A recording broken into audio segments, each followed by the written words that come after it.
Welcome to ASK classes. जिस video को बेसब्री से इंतजार था, बार बार कमेंट आ रहा था कि प्लीज सर फिजिक्स का क्वेश्चन पेपर सॉल्व करा दीजिए ताकि हमारी प्रिपरेशन अच्छे से हो जाए। फाइनली वो वीडियो आ चुका है। इस वीडियो में मैं प्रश्न क्रमांक 1 से लेकर के प्रश्न क्रमांक 20 तक के संपूर्ण प्रश्न का उत्तर अथवा सहित कवर करूंगा। वीडियो में एंड तक बने रहना। अगर कोई बच्चा इस वीडियो को बहुत अच्छे से और पूरा देख कर जाता है, चाहे आपके स्कूल में कोई भी सेट आए, डेफिनेटली आप 70 में से आसानी से 55 से 60 नंबर तक ला सकते हैं। और अगर एक और वीडियोस में अपलोड करता हूं, अगर आपने उसे देख लिया तो फिर भाई साहब 100% मार्किंग होने वाली है। बाकी मैं वीडियो में आगे बताऊंगा कि मैंने स्टार्टिंग में ऐसा क्यों बोला। मैं वीडियो में आगे बताऊंगा आपको और सब कुछ रिवील कर दूंगा, इसीलिए आप एंड तक बने रहिएगा। देख लीजिए, कुछ इस प्रकार से आपका प्रश्न पत्र रहेगा। एंड ये सब क्या ही देखना, हम फटाफट आगे बढ़ते हैं और सारे क्वेश्चन को कवर करते हैं विथ सॉल्यूशन। इसमें वेरियस प्रकार के इंस्ट्रक्शन लिखे हैं जैसे आप देख सकते हैं। एंड हम फटाफट चलिए आगे बढ़ते हैं और आगे के क्वेश्चंस को कवर करते हैं कि हमारा प्रश्न क्रमांक 1 क्या कह रहा है।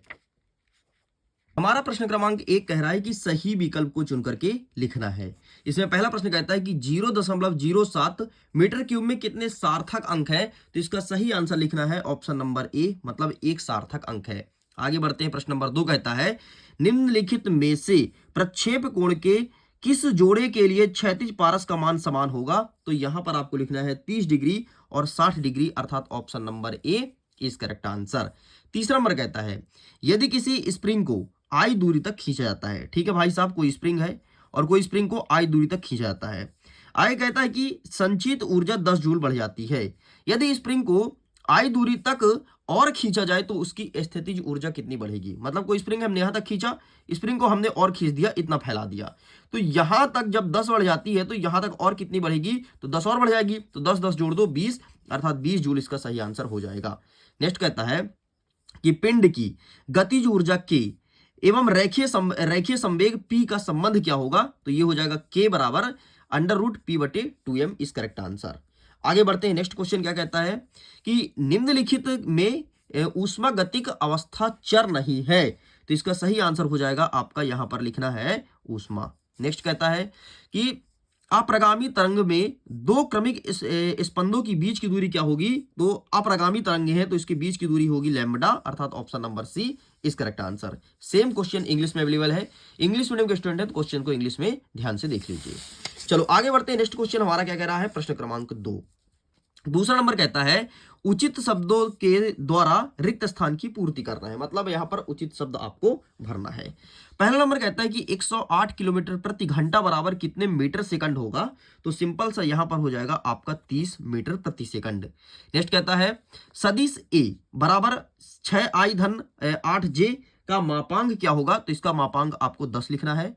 नेक्स्ट कहता है यदि किसी वस्तु पर F बल आरोपित करने पर वह भी वेग प्राप्त करती है तो इसकी वे शक्ति कितनी होगी। तो यहां पर सिंपल सा आपको लिखना है F × V। नेक्स्ट कहता है सभी ग्रह सूर्य के परितः डैश डैश कक्षा में परिभ्रमण करते हैं तो दीर्घ वृत्ताकार। ठीक है, दीर्घ वृत्ताकार। दीर्घ वृत्ताकार कैसे होता है, ऐसे घूमते हैं। यहां पर अगर सूरज है तो सभी ग्रह ऐसे घूमेंगे। ठीक, इसे कहते हैं दीर्घ वृत्ताकार। नेक्स्ट कहता है सामान्यतः ताप बढ़ने पर द्रवों का पृष्ठ तनाव क्या होता है। तो अगर ताप बढ़ता है तो द्रव का पृष्ठ तनाव लगातार कम होते देखने को मिलता है। नेक्स्ट कहता है एक परमाणविक गैस के अणुओं में डैश डैश डैश स्थानांतरित स्वतंत्र कोटि होती है। तो यहां पर आपको लिखना है तीन स्थानांतरित स्वतंत्र कोटि होती है। इस प्रकार से होता है कंप्लीट। सेम क्वेश्चन इंग्लिश में अवेलेबल है, प्लीज इसे देखिए और सारे क्वेश्चन को बहुत अच्छे से प्रिपेयर कीजिएगा। आगे बढ़ते हैं। प्रश्न क्रमांक 3 कह रहा है कि सही जोड़ी मिलाइए। सबसे पहले आपको दिया गया है बल, तो बल का हो जाएगा सिंपल सा, आपको लगाना है MLT-2, मतलब ये वाला हो जाएगा आपके पहले का उत्तर। दूसरा नंबर कह रहा है संवेग, तो संवेग का सही आंसर आपको सिंपल से क्या लगाना है MLT-2, एक सेकंड ना, -1। ठीक है, -1 हो जाएगा संवेग का, ये हो गया दूसरे का। नेक्स्ट कहता है गति का प्रथम समीकरण, तो v बराबर u + at होता है। एंड नेक्स्ट कहता है गति का द्वितीय समीकरण, तो s बराबर ut + 1/2 at का स्क्वायर, ये होगा चौथे नंबर का। नेक्स्ट कह रहा है कि सर्वात्रिक गुरुत्वीय नियतांक, तो इसका सही आंसर आपको लिखना है M1 L3 और T2। ठीक, तो ये हो जाएगा 5वें का। एंड अंतिम वाला कह रहा है कि गुरुत्वीय त्वरण, तो ये हो जाएगा आपके 6वें का। इस प्रकार से होता है कंप्लीट। सेम इंग्लिश में अवेलेबल है, आप इंग्लिश में भी क्वेश्चन को देख सकते हैं। चलो आगे बढ़ते हैं।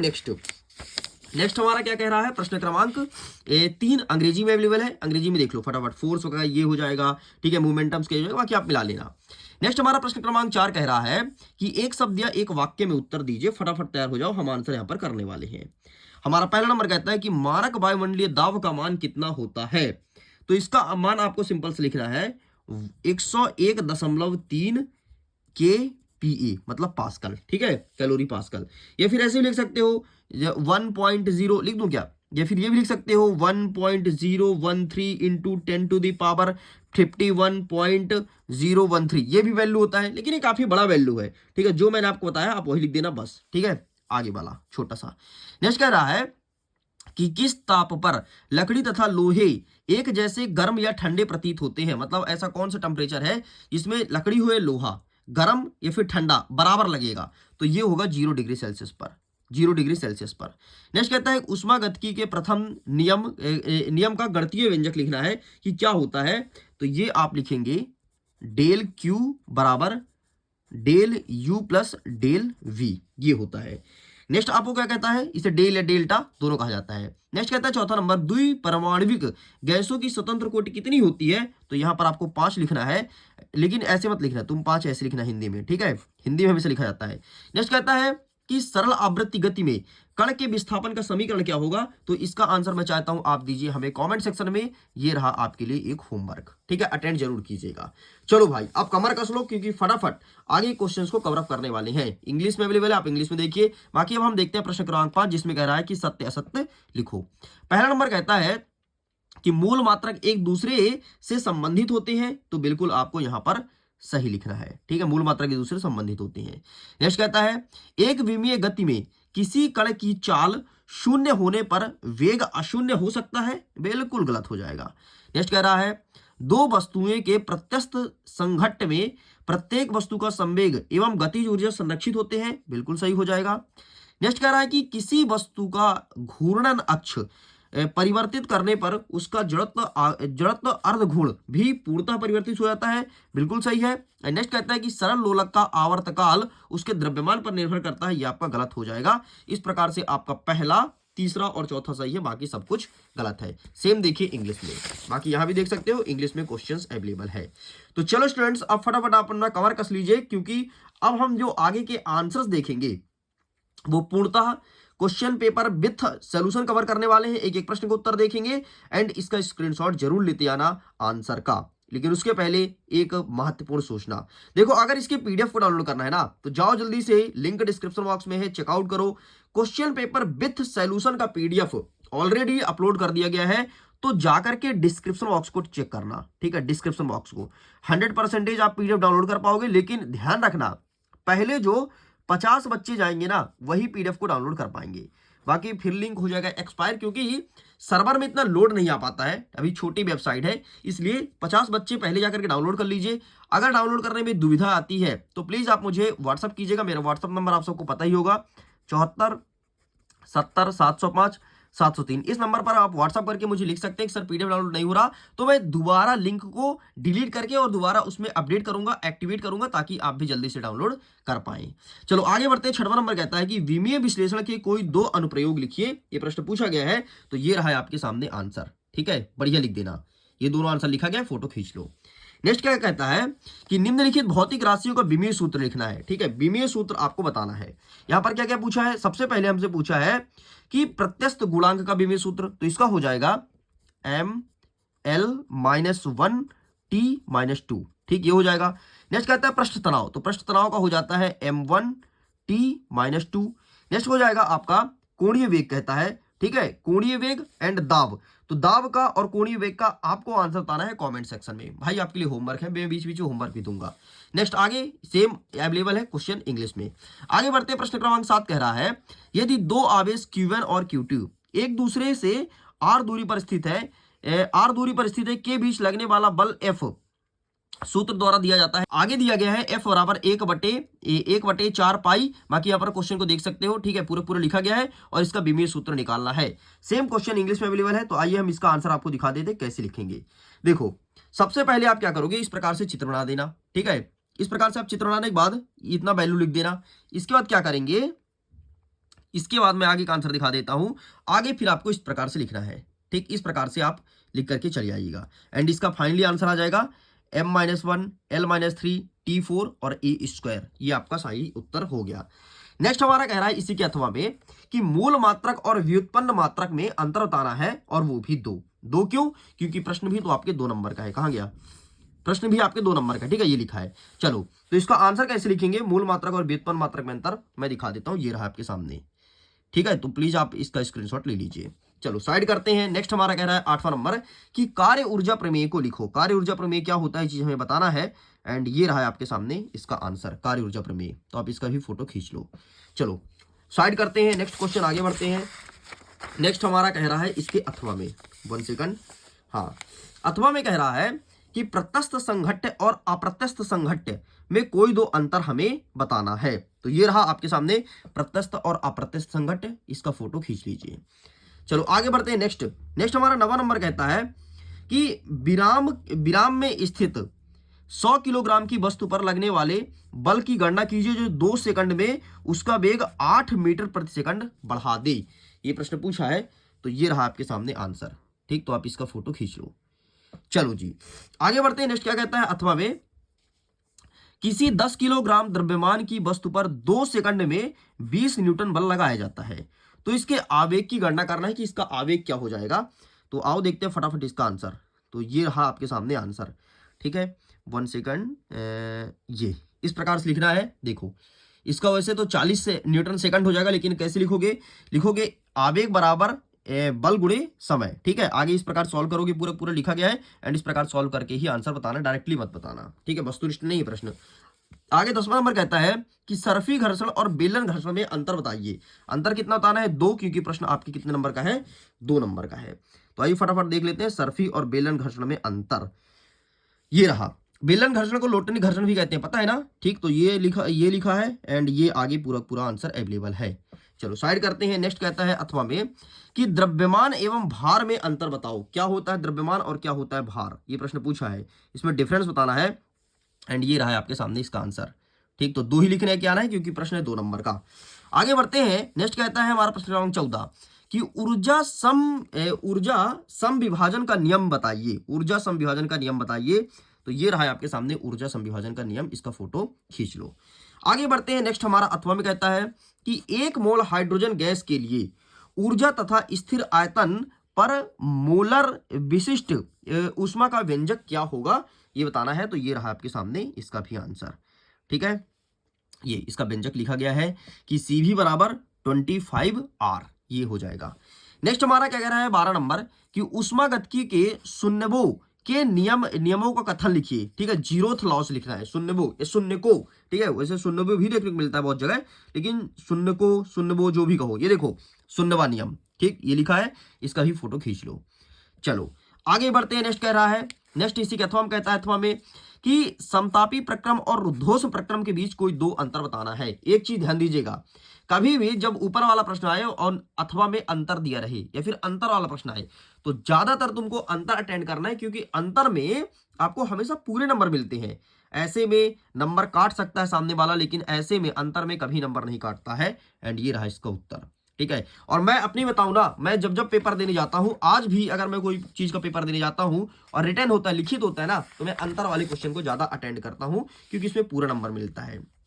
चलो आगे देखते हैं। 13वां नंबर कहता है कि किसी गैस का दाब P है, ठीक है भाई, आयतन भी है और ताप T है, तो वंडरवाल त्रिज्या के अनुसार निम्नलिखित का संबंध होता है। और यहां पर लिखा गया है कि P धन A/V², V माइनस B बराबर RT, जहां A और B नियतांक है और A B की विमाएं ज्ञात कीजिए। ये प्रश्न पूछा गया है, बहुत अच्छा प्रश्न है। तो चलो भाई साहब, अब इसके आंसर को हम कवर अप करते हैं।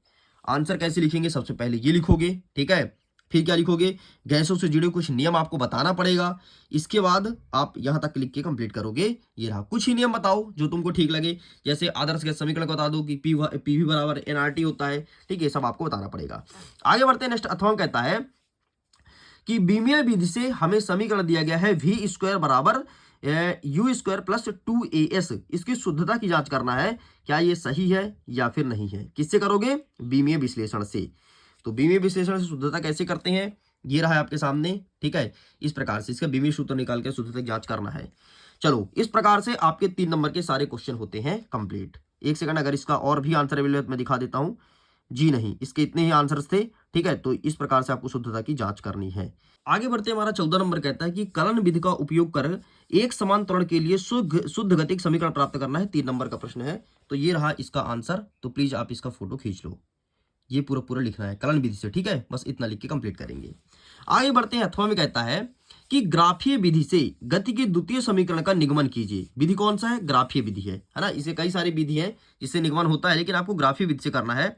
तो ये मैं दिखाता हूं आपको ग्राफीय विधि, ठीक है। सबसे पहले लिखोगे गति के प्रथम समीकरण से, एंड इस प्रकार से आपको सॉल्व करना है। एंड ये आगे आपका यह है गति का द्वितीय समीकरण। बस इतना लिख के कंप्लीट करेंगे। नेक्स्ट कहता है 15 नंबर कि द्रव्य का पृष्ठ तनाव किन कारकों पर निर्भर करता है, समझाइए। तो इसका आंसर अवेलेबल नहीं है। आगे बढ़ते अथवा कहता है कि द्रव्य के बुलबुले के भीतर अतिरिक्त दाब का व्यंजक निकालना है, ठीक है। तो ये रहा इसका आंसर, द्रव्य के बुलबुले के भीतर, ठीक। इस प्रकार से आपको सॉल्व करना है। प्लीज आप इसका फोटो खींचो। आगे बढ़ते हैं। ये रहा, यहां तक लिख के कंप्लीट करेंगे। आगे बढ़ते हैं। 16 नंबर कहता है कि अनुप्रस्थ तरंग और अनुदैर्ध्य तरंग में अंतर बताना है। कितने अंतर बताना है, 3 नंबर का प्रश्न है। तो आपको कम से कम 3 अंतर लिखना ही पड़ेगा। तो ये रहा है आपके सामने, अनुप्रस्थ और अनुदैर्ध्य तरंगे में अंतर, ठीक है। तो आप इसका स्क्रीनशॉट ले लो। ये 2 अवेलेबल है, बाकी यहाँ पर आप एक और जरूर लिख के आना।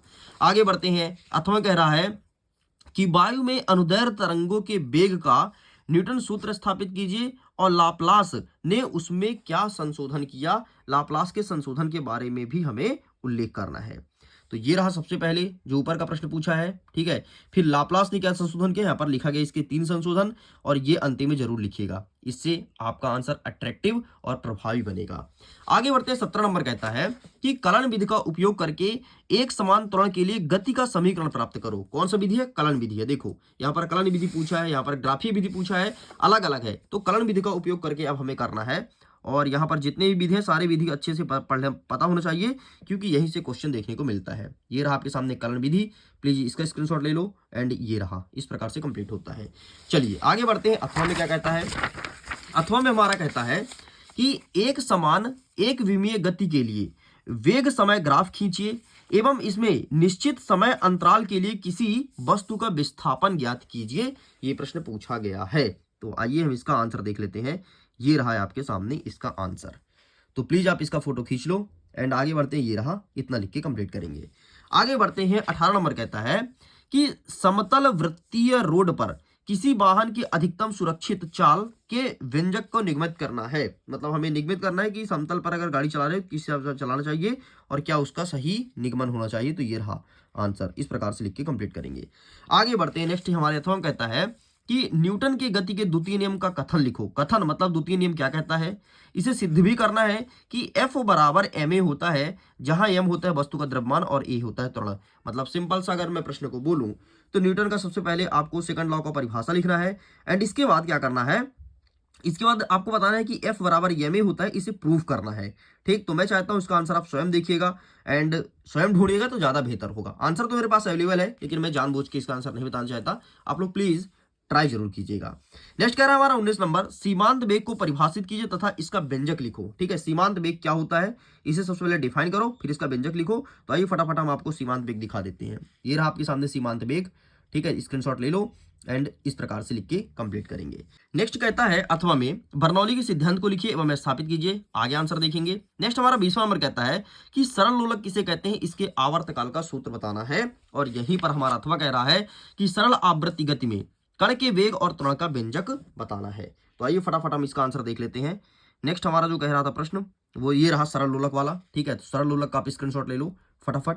बाकी पीडीएफ को डाउनलोड कर सकते हो, लिंक डिस्क्रिप्शन बॉक्स में दिया गया है। इसके बाद एक और बचा सरल आवृत्ति गति में कण का व्यंजक। ये रहा है आपके सामने व्यंजक, तो आप इसका फोटो खींच लो और बढ़िया हिसाब अच्छे से लिख देना। इस प्रकार से स्टूडेंट्स पूरा का पूरा मैंने पेपर को कंप्लीट कर दिया। वीडियो कैसा लगा? वीडियो पसंद आया तो वीडियो को लाइक कीजिए, अपने दोस्तों तक शेयर कीजिए। पहली बार चैनल को सब्सक्राइब जरूर कीजिएगा और सारे क्वेश्चन को बेहतरीन ढंग से प्रिपेयर कर लो, क्योंकि यहाँ से 100% क्वेश्चन देखने को मिलेगा। इसमें आपके असली प्रश्न पत्र का सॉल्यूशन किया गया है। मैं वीडियो एंड करता हूँ। Thanks for watching.